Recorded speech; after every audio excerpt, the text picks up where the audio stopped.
Hi, this is Elizabeth Foster from Connect Coach, and today we are talking to Tad Mayer. Tad, welcome. Hi, good to see you. Good to see you too. So, Tad, in one sentence, tell us the speciality of the coaching, the type of coaching that you do. Absolutely. I apply the frameworks of negotiation to the entire career development process in order to help my clients have the communication tools they need to collaborate and focus and interview and network effectively. Okay, so collaborate. I kind of do a lot of collaboration myself, but tell me what you mean by collaborate.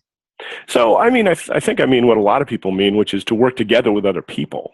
Mhm. And the value of that, especially in a career development setting, is that it can bring so many other ideas and options to the table.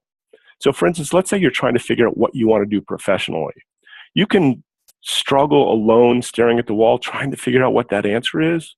Or you can work with people who are close to you, like friends or family or close colleagues, and work with them to identify what's most important to you in a new career. And then from that, they can help you reality test that because they'll bring up stuff you didn't think of in the moment, or they'll remind you of something, and you can push back and you can go back and forth and you can come up with a really good list of what's important to you. And then you can come up with different options based on their life experience, your life experience of what might be a good fit. And it can come up with such a broad list. And this in no way is anything to replace assessments or other things, because you can take the results of assessments or tests or whatever they may be and do the same thing and take them to those same groups and talk to them and get even more value out of them. So that's what I mean by collaborate. That's really cool. I like that. I like that. And it's so important to actually do that as well. So tell me, what was the defining moment for you to actually make that transition into becoming a coach? Hmm. Good question. Boy, I was I was conducting a mediation training, and it was a group of about 25 people. And one of the participants asked me a question because in mediation training, we teach negotiation as the framework to use as a mediator. And it's interest-based collaborative negotiation for mutual gain. The idea being that if you don't both get something out of it, one side's not going to agree. Hmm. And one of the people, before we'd gotten through the whole explanation, one of the people said, "So why do we teach collaborative negotiation instead of influential persuasion, win? I'm going to win negotiation, because that's what so many people are used to, and how to do that better." Hmm. And so we had a real one-on-one. The rest of the room was there, but we had this real one-on-one moment. And I asked him to play that through. I said, "Great, so great question. Let's talk about that." And I asked him to go through how it would look from each standpoint. Let's try the win scenario and let's try the mutual gain scenario and what that looks like. And then in the end, how is it going to go next time you negotiate with that person? Mm. And in the end, the participant, you could see the wheels turning. You could see other participants' wheels turning. And that moment of them figuring it out, and getting it, instead of, it wasn't me telling them, they figured out their own interpretation of it that was theirs, and they got it. And I Mm. just wanted more of it. That was so exciting. And so I realized even in a large group, doing that one-on-one interaction is so, so valuable. Hmm. Hmm. Yeah, totally. I get it. And being in that place and having that having that feeling is just it's transformative. It really is. Yeah. So, what are the challenges that you have in communicating what you do, and actually what your speciality is? Well, it's interesting because I overlay the career development process with negotiation tools and techniques. Some people don't see the connection. What does negotiation have to do with anything but the salary interview or the compensation discussion? Because most people, when they think of negotiation in career, that's the place. And so the challenge is to show people how it applies to everything. And we've already talked a little bit about if you're trying to figure out what you want to do, but one of the basics of negotiation is figuring out your needs. And not only your needs, but the needs of somebody else. So let's say you're trying to get an informational interview. And many people don't like to do that because they're worried that they're begging for something or they're asking for a favor. And if you look at it in a different way and think, what does the person I want to interview, what are their needs? Maybe they are in a tangential industry to mine and they want some information that I have of, let's say, best practices. Or maybe I have some connections that would be helpful for them, or whatever it is. By thinking about what they need and what you need and developing some sort of a trade, you can go in them with them actually wanting to meet with you and you offering something to them. And so you're not just begging. And sometimes it can be as simple as them just wanting to mentor you. And if people have a need to mentor, you're feeling that just by asking. So that, and then if you take that, so that's how a negotiation fits in a different phase than people are used to. But even in the interview, people often think of the interview as, I'm going to tell the interviewer how I meet the job description, and then I'm basically going to say, please give me the job, in whatever form that takes. Yeah. And we work with our clients to really turn that interview into a fit conversation, to find out what the needs of that decision maker are, because the decision maker probably didn't write the job description. So their needs are much broader than just the points on that list. So to find out what they want to do with their team, what their aspirations are in the company, how you can help them attain those things, and so many more. If you can get the interview to that level and show how you can help them do that, and talk about what's important to you in a job and what's important to you in a career and where you want to go, and talk about how the whole experience meets both of your needs, that's going to be an interview that the interviewer is going to remember. And you're both going to get a better deal out of it and a better relationship than you would if you just stuck to the job description. I like that idea of actually leaving the interviewer with the interviewer in a better place as a result of coming into it with that mindset. That's really cool, and it makes sense. So, excuse me, what are the what gives you the greatest joy in coaching? What kind of gives you a buzz, so to speak? It's that aha moment. It's when a client figures out that they can do something that they didn't think they could do. One example is some of my clients are fairly introverted. And so going back to the informational interview, they're really worried about asking about it. And so one is we talk about turning it into a negotiation, and that helps them think, boy, I am bringing something to the table. So that helps them with approaching the person. But the other part of it is they're thinking about being in the room, and it's them and the person they're interviewing, and they're scared to death. They're like, what do I do? I've got to lead this meeting. And so we break it down. So I work with my clients to break it down into its simplest form and say, look, there are really only two questions you have to ask. The first one is, can you please share me your story? How did you get where you are? And the second question is, what advice do you have for me or someone like me? And if you break it into something that simple, you see this light in clients' eyes that go, I can do that. I can ask two questions. Yeah.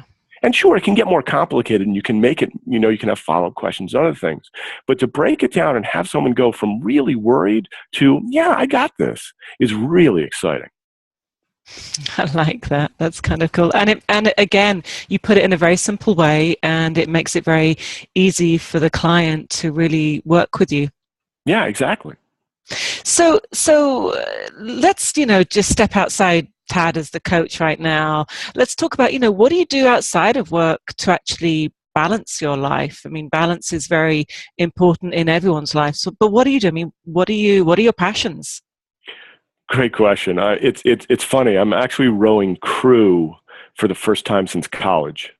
It's been a pretty wild ride. So a friend of mine put together a boat of 8 of us, and we started rowing last year. And it turned out that at the program we're rowing in, we won the corporate challenge, which was really fun.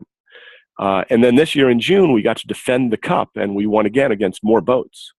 And so we have a chance to defend the cup again in September, and then we're actually rowing in the Head of the Charles here in Boston in October for the first time, which I haven't rowed in for 30 years, which is a little scary. So it's going to be really fun, but it's going to be a challenge. And I like the way you talk about, rowing, because in a way that's very much one of those things, there's a goal, there's a finite place, and you really work towards it, and you work as a team, which is very much in alignment with, as coaching, what it's all about. It's funny you mentioned the team, because you're absolutely right. Crew is such a team sport. And what's also fun about it is, aside from professional settings, I don't get to work in teams that often anymore. So to actually do this for fun, working with a team, is wonderful. So I really enjoy it. That's so cool. I like it. So tell me about, okay, as coaches, we talk to our clients about their ambitions, about, where they want to go in their destiny. What about your ambitions? What's an ambition for you? That's a great question. I've got a broad ambition, and I'm chipping away at it, one person at a time. My goal is really to support respect in the world and sort of cut back on judgment. If people had a default to respect each other instead of just judge each other, it would be, imagine what that world would be like. I'm trying to get the words. That's why I got into dispute resolution. I used to be a mediator, and that's how I got into negotiation years ago. That was why I got into it, because I wanted people in dispute to be able to disagree but still respect each other. And so by focusing on helping the parties become curious about the other and understanding the other one, not necessarily agreeing with them, but understanding, so they see where the other person's coming from. When that happens, it really is a moment of hope, because they start to see the other person as a human being, which changes the dynamic drastically. And that's when they can start to work something out that works for both of them. And so that in negotiation is the tool that allows that to happen. And so that's what I'm bringing into career. But it's the idea. That's why I'm so passionate about negotiations, because it gives people the tools to be curious and to respect each other, even if they disagree. And that's really what I want. I think that's so amazing, and I love the fact that you bring in negotiations into the, that's what makes you stand aside from a normal career coach, because you've got all that experience as a mediator, and negotiations, and life is a negotiation. Sometimes even dealing with friends and family can be a negotiation. So I think to learn any negotiation skills is really kind of cool.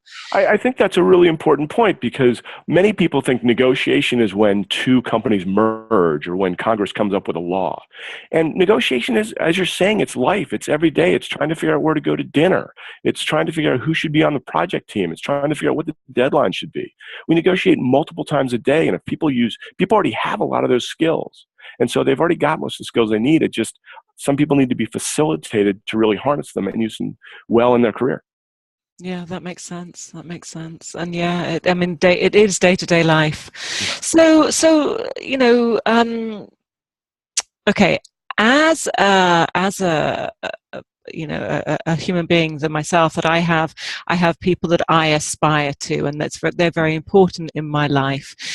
I'd love to ask you, who do you admire, and why? Boy, that's a great question. Brené Brown comes to mind. She is she's a shame and vulnerability researcher. And she's got a book out called Daring Greatly, and she's got a couple TED Talks, which are amazing. And what she's offered me, not personally, but in reading her books and watching her TED Talks, is the ability to be really who I am and be authentic and allow myself to be vulnerable in front of other people. I felt for so many years I had to be perfect and always have the answer and never show weakness in front of clients or other people. And in going through, especially the book Daring Greatly, realizing that I can share some of those moments of struggle. I mean, when I share with a client, let's say we get to a point in a session where I'm just not really sure where to go. I actually now open that up instead of making it up, I now share that with the client and say, look, this is really interesting. We're at this point. What do you think? Where do you think we go next? And then we talk about it, and one of us, eventually we come up with an idea through our collaboration, and then we keep going. And usually it's a much better idea than what would have come up if I just made something up.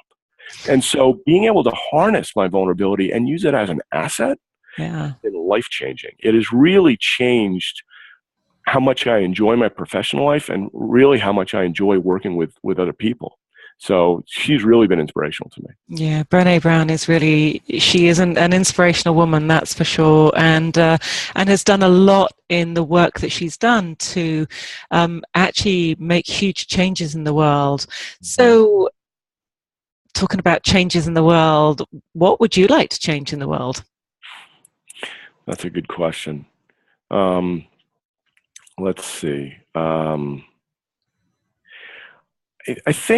I think what I'd like to do, sort of my ambition is I want to give people a voice. That's why I got into mediation originally. I want people to be able, I grew up in a household where I didn't feel like I had much of a voice. And I have many tools, negotiation being one of the strongest, in order to give people a voice. And so I got into it to give people a voice in whatever situation.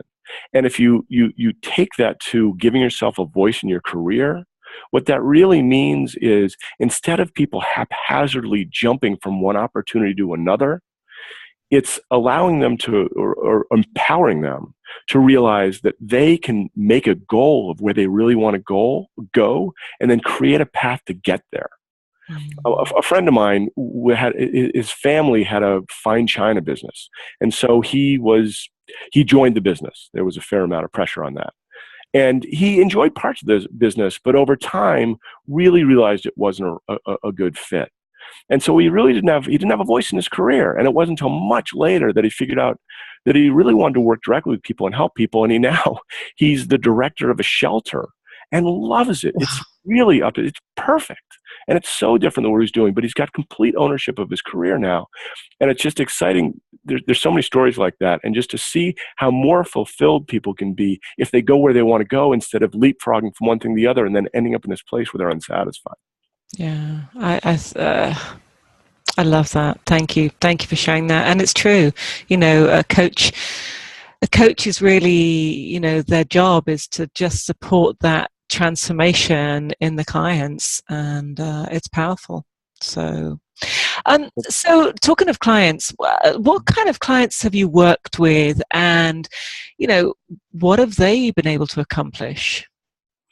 Great. And just to add on to your last comment, I agree with you. One of the things I love about coaching is unlocking what's already inside the client. Yeah. To your point. I mean, that is so exciting because it's already there. Yeah. I've worked with people all the way from just coming out of school through mid-career. And I've helped them to advance in their career. I've helped them to advance in a company by working more closely with their boss or with upper management to understand what their real goals and needs are. And also help people to pivot and shift from one career to another.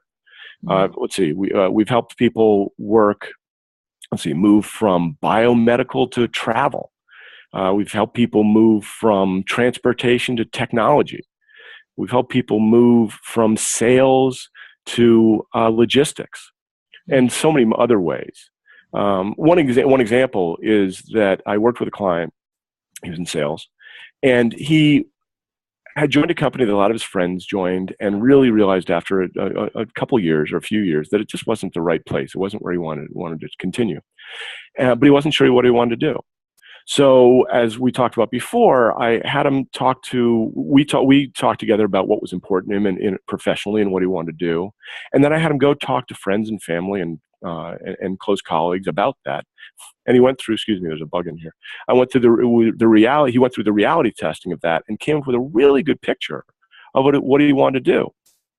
So then along the collaboration front, he went and talked to what we call connectors, people who have connections to information and to other people, but don't necessarily have job opportunities. Mm-hmm. And so in doing that, he got a very robust view of what he wanted to do and jumped on to being a coder as one way, a programmer and coder as one way to get into logistics and into project management, which is what he was really locking onto.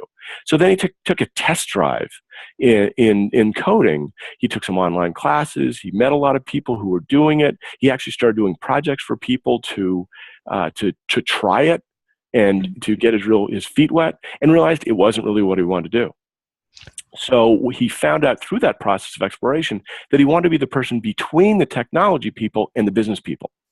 And then he did sort of the same process to test that out and really loved it. And then he went back to his connectors again to try to find out, who can I talk to? Who has connections here?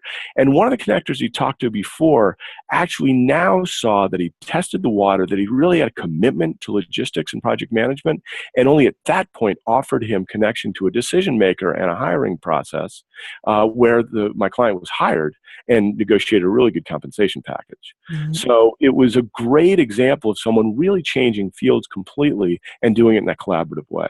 Mm-hmm. That makes sense. That makes sense. So that sounds very, the process that you took that client down was a way that you really opened up something that was really quite extraordinary for him. Yeah, it was funny. He put it as, I helped him organize his thoughts and helped him realize stuff that he couldn't put his finger on, is one of the ways he put it. That's great. That's great. So, I mean, why do you choose to work with people in career development? I mean, what is it about career development that kind of, there's lots of other areas that you could coach in? That's a good question, and it's really because I've had a number of jobs. I've done a number of things by choice, and in doing that, I found myself creating a process as well as doing a process. I never found a job search method, if you will, that really worked for me. So I read a lot of books. The first couple times I went through it, I read a lot of books, and I read articles, and then I synthesized it all to come up with a process that worked for me. And then I got into doing it, and that took so much time. And so the reason I got into this is to offer people the process so they don't have to spend the time on that. They can focus their time on doing the process and going through the process. Right. And boy, that would have saved me so much time and energy the first time around, or the first couple times around, that I would have found that new job so much faster. And that's what I want to offer people.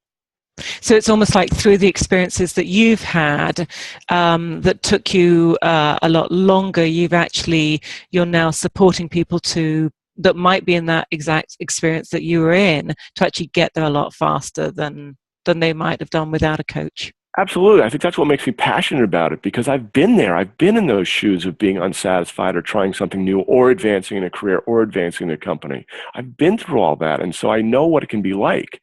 And to know what the process is instead of sitting there thinking, what do I do?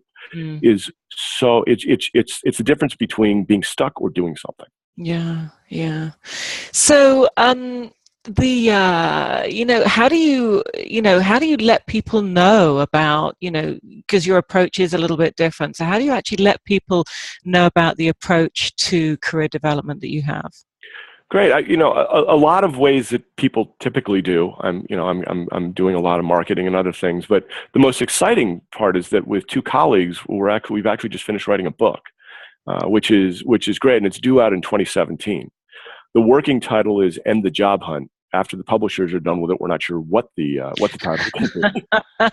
Yeah, but it captures this model I've been discussing of overlay negotiation over career development, so that people can go through it on their own time and in their own way, and pick out the pieces that are helpful to them, and also it gives the background information people need to do this. That's exciting. I like the idea of writing a book. It's something that I'm toying with at the moment myself. So, Tad, thank you so much for this time. I really enjoyed talking with you. I've learned so much about not only you, but about what you do and how you help people. And I think it's fantastic. So thank you for joining me today. And I look forward to matching you with some great clients. Wonderful. Elizabeth, you're very welcome. Thank you for all your questions and interest. This was fun. Thank you. Bye-bye.